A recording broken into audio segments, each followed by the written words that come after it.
Tout d'abord, il n'y a rien de mal avec votre coiffure, que ce soit des dreadlocks, des deadlocks, des livelocks, peu importe le nom que vous leur donnez. Dans le royaume, il n'est pas toujours question de péché ou de justice. Parfois, c'est une question de sagesse et de folie. Je voudrais m'adresser à toutes les personnes que j'ai offensées avec mes tatouages, avec mes dreadlocks, et je veux m'excuser auprès de absolument personne.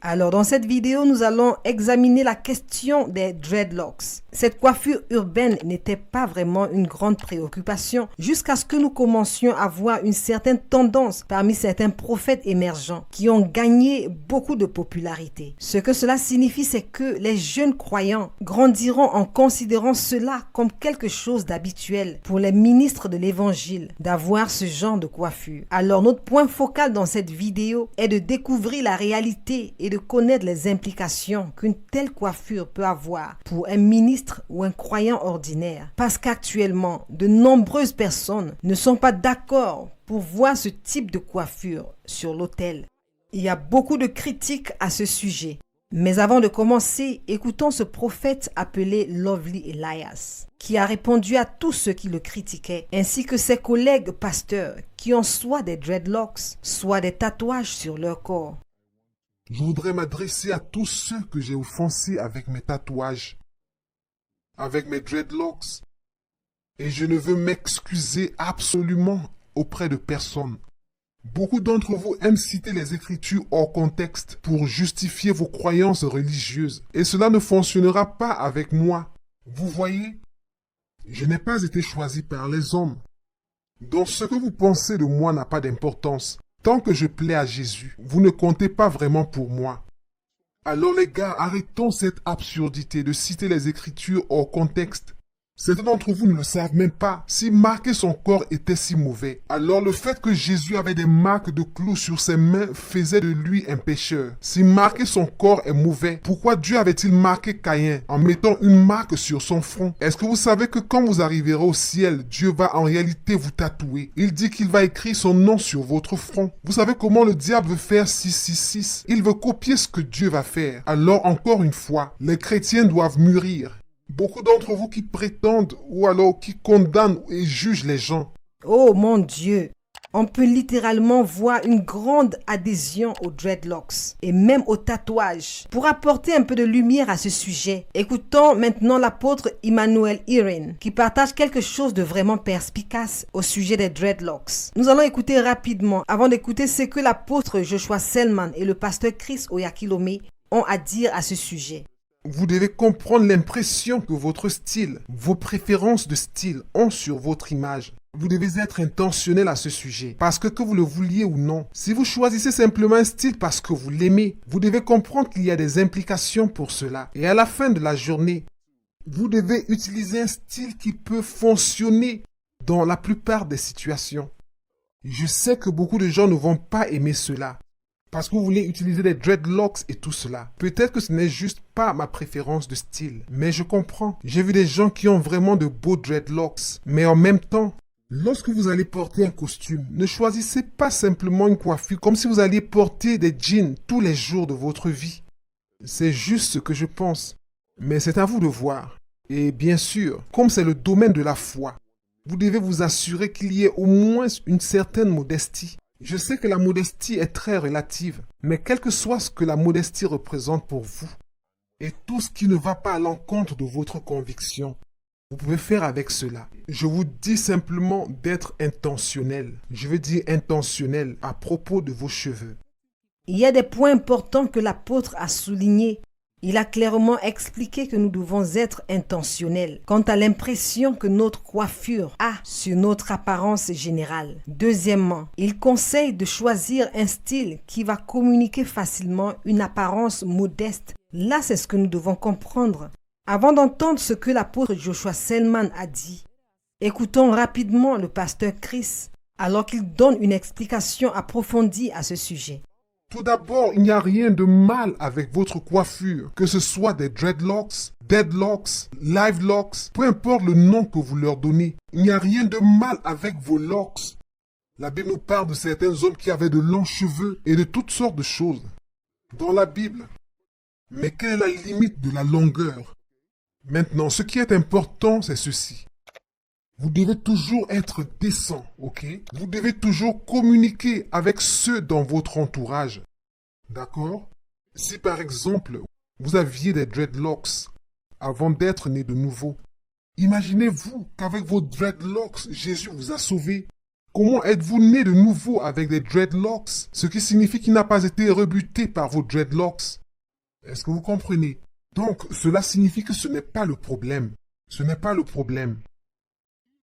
Si vous préférez avoir une coiffure différente, allez-y et choisissez une coiffure différente. Mais j'ai un petit quelque chose à vous dire au sujet de ces dreadlocks, juste pour vous donner une information utile. Les dreadlocks sont devenus populaires à travers ceux qui sont appelés les Rastafari. Et si vos dreadlocks sont basés sur la société Rastafari, il y a un problème et je vais expliquer quel est le problème. Quand vous dites, je connais beaucoup de gens qui font ces choses et n'ont même pas idée d'où cela vient. Quand vous dites Rasta, qui est une abréviation pour ceux qui sont Rastafari. Rastafari vient de deux noms, Ras et Tafari. Ce sont en fait les noms d'un homme qui a vécu il y a de nombreuses années. Ras Tafari Makonnen. C'est l'homme qui est devenu l'empereur Haïlé Sélassié d'Éthiopie. Il avait 83 ans lorsqu'il mourait. Il est mort en 1975. Alors, les Rastafari sont connus comme les adorateurs de Ras Tafari, l'homme qui est devenu l'empereur Haïlé Sélassié. Il s'appelait Rastafari Makonnen. Alors, c'était ça leur symbole. Le symbole Rastafari. Donc, si vous dites que vous êtes un Rasta ou un Rastafari, c'est en fait ce que vous êtes en train de dire. Vous dites que vous êtes un adorateur de Haïlé Sélassié. Parce qu'ils croyaient. Voici leur doctrine. Ils croyaient que Haïlé Sélassié Rastafari Makonnen était un descendant du roi Salomon par la reine de Saba. C'est ce qu'ils pensent. Maintenant, qu'il ait été ou non descendant du roi Salomon par la reine de Saba, qu'il ait été ou non, la parole de Dieu ne l'élève pas à ce point où quelqu'un devrait l'adorer. Après tout, vous n'avez même pas le droit d'adorer le roi Salomon. Pourquoi adoreriez-vous Rastafari Makonnen, Haïlé Sélassié, empereur d'Éthiopie, qui est maintenant mort? Vous voyez? Donc, comprenez cela. Et cela vous aidera à savoir si vous devez garder les dreadlocks ou non. Là, nous avons beaucoup de révélations profondes du pasteur Chris Oyakhilome sur ce sujet. Il a mentionné l'origine des dreadlocks tout en indiquant clairement qu'il est important d'avoir une compréhension claire de ses origines avant de faire le choix de garder une coiffure avec des dreadlocks. Écoutez, il est très sage d'observer votre environnement culturel et les valeurs de la société avant de choisir n'importe quel type de coiffure ou d'apparence physique. Par exemple, si vous êtes dans certaines parties du monde, il serait vraiment imprudent de choisir une coiffure avec des dreadlocks. Ceci en raison de la perception négative que vous créeriez inconsciemment dans l'esprit de beaucoup en le faisant. Et c'est la raison pour laquelle l'apôtre Joshua Selman a ajouté ceci. Dans le royaume, il n'est pas toujours question de péché ou de justice. Parfois, il est question de sagesse et de folie. Il y avait 10 vierges, elles étaient toutes vierges. Et pourtant, en tant que vierges, certaines ont quand même souffert. Parce que 5 étaient folles et 5 étaient sages. Est-ce que nous sommes ensemble maintenant? Si je dessine une souris sur ma tête maintenant et je viens...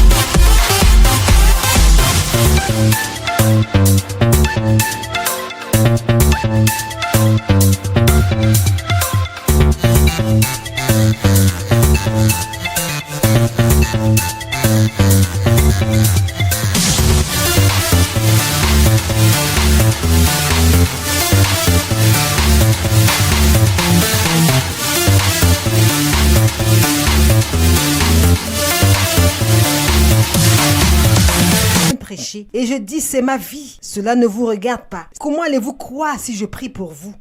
Ne disons plus que ces choses n'ont pas d'importance et ne continuons pas de nous ridiculiser. Non, monsieur. Si quelqu'un l'a fait dans le passé et que la personne est arrivée à la plénitude, il n'y a rien que nous puissions faire. Soyons prudents.